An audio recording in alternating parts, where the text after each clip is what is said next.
The day the neighborhood committee showed up to finalize the forms, they didn't bring a pen.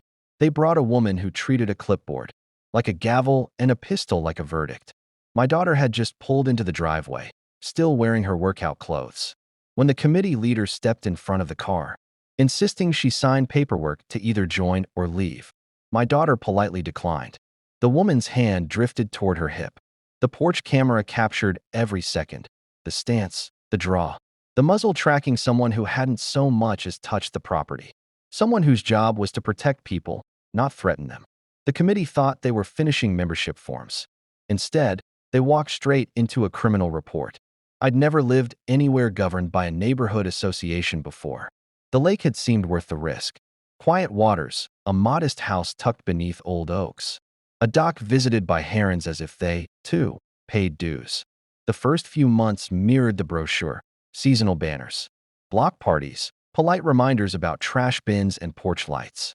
I paid the fees, trimmed the hedges, and kept my distance from meetings. The rules were background noise, under the sound of wind over water and oars dipping into the lake. Then the push for mandatory membership arrived. A new board began labeling everything. Required, even items the covenants had once listed as optional. A neighbor, usually friendly, warned me that the chairperson didn't tolerate exceptions. Notices piled up for matters unrelated to upkeep, join to use amenities, sign updated covenants, acknowledge enforcement authority. I studied the paperwork. Our lot sat outside the expanded overlay and wasn't included in the original plat. I replied, highlighting the legal description and adding a single sentence, meant to end the conversation. Our property is not subject to new rules circulated via newsletter. The chairperson's tone shifted. Friendly became firm. Firm became something colder. Calls at odd hours. Unannounced visits from the compliance team. A peculiar interest in our driveway routines. My daughter, who comes over several nights a week, spotted a car idling at the corner after dark. She shrugged it off, the way those in her profession politely ignore attention until it refuses to be ignored. She doesn't wear her role like a uniform here. She's just family. The badge stays in its slim leather case, clipped to her belt when she leaves and locked away at home. The only time it comes out publicly is when the law needs an extra pair of trained eyes to see the truth faster. The chairperson never asked questions. She had rehearsed a scenario, and that's how accidents happen. When a performance meets real life, power mistakes itself for authority. It began with a letter dressed in the language of law. Join the neighborhood association within 10 days. Failure to complete the membership agreement will result in escalating enforcement measures. The next envelope threatened additional fees. Neither one referenced any legal document actually tied to our property. They relied on repetition to enforce weight. Then came a courtesy visit. 2 board members stood on the sidewalk, clipboards in hand, reciting a script about community cohesion. They spoke as though conversation alone could alter the terms of our deed. I thanked them, restated our property description, and requested that future correspondence be in writing. Their smiles left brittle impressions as they walked away. A welcome packet arrived shortly after, including a membership form and a space for credit card information. When I ignored it, the board scheduled what they called a final enrollment review. Right at my driveway. Not a meeting, not a dialogue, but a deadline with spectators. The calendar invite included a line about documenting outcomes.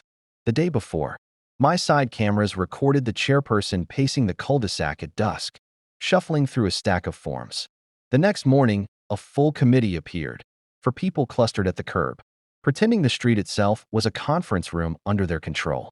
They had a witness, a volunteer, narrating the unfolding scene on a phone.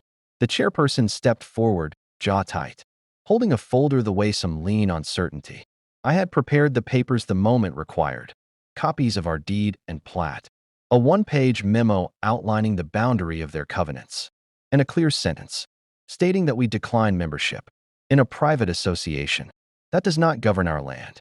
The documents rested on the foyer table, while the front door camera recorded the committee arranging itself into a frame. My daughter pulled in as I printed an extra copy. She had said she'd stop by after work to help carry a box. She parked, stepped out, and slung her bag over one shoulder, moving like someone finally home, letting her muscles relax. The committee advanced together. The phone rose.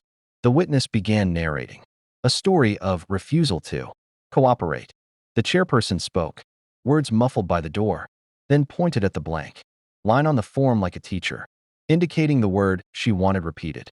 My daughter nodded slowly, then shook her head once. She didn't reach for anything. She didn't posture. Training and instinct dictated her next move. De-escalate first. Then the chairperson slipped a hand beneath her cardigan. Out came a compact pistol, not holstered, not safely planned, just adrenaline and a warped sense of authority. She leveled it at someone whose only crime was declining to sign a private contract on private property. The porch camera caught every second. Words weren't necessary to record a crime. The scrape of shoes on gravel, the sharp intake of breath from a neighbor on the adjoining porch, the soft click of my front door lock, a sound that haunts my dreams. My daughter did not draw her badge. She raised her hands, fingers visible, elbows relaxed. Stance squared, a living lesson in minimizing risk when the other person has already lost control. I dialed 911, choosing words with care. A woman is pointing a firearm at my adult daughter in our driveway during a neighborhood association interaction. No shots fired. No one else is armed. Cameras are recording. Please send help. The dispatcher asked for a description. I provided it while the cameras continued to capture a neighborhood confrontation that had become something far more dangerous than anyone imagined.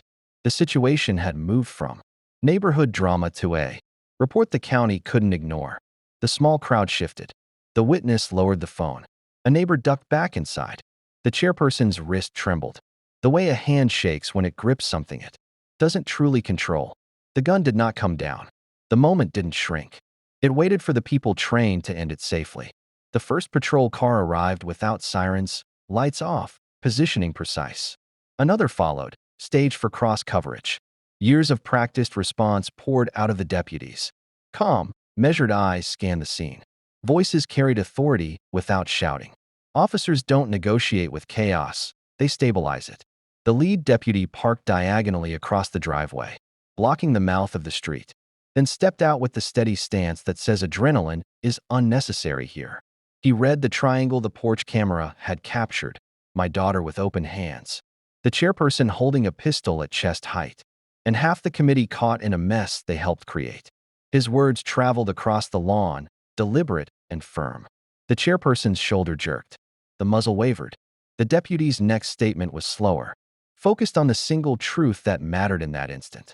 A gun pointed at a person is not a policy tool. It is an immediate threat. The chairperson lowered it. He asked where it went. She indicated, and he secured the firearm and the arm that had held it. Methodical and precise. Hands visible. Palm pressure applied. The soft click of metal closed the performance. A second deputy positioned himself next to my daughter, creating a human shield against any renewed danger. She did not display her badge, nor did she need to. She identified herself clearly, her name, that she was family of the homeowner, and that she was a sworn law enforcement officer off duty, unarmed, not employing force. Her posture was designed to de-escalate. When the deputy requested her ID, she presented it deliberately, hands visible, tracked by 2 cameras and 2 sets of trained eyes.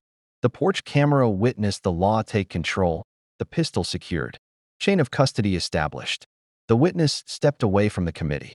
The chairperson was placed in the back of the patrol car, not as a punishment born of outrage, but because statutes and facts demanded it.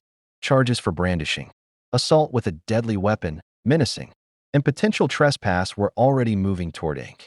Neighbors watched, silent and wide-eyed, like witnessing lightning strike a tree. Shock, a hint of grief for the old shade, relief that the danger passed quickly. The deputy reviewed camera angles with my daughter, then with me. We replayed the footage on the porch tablet. The muzzle tracked innocence in high definition.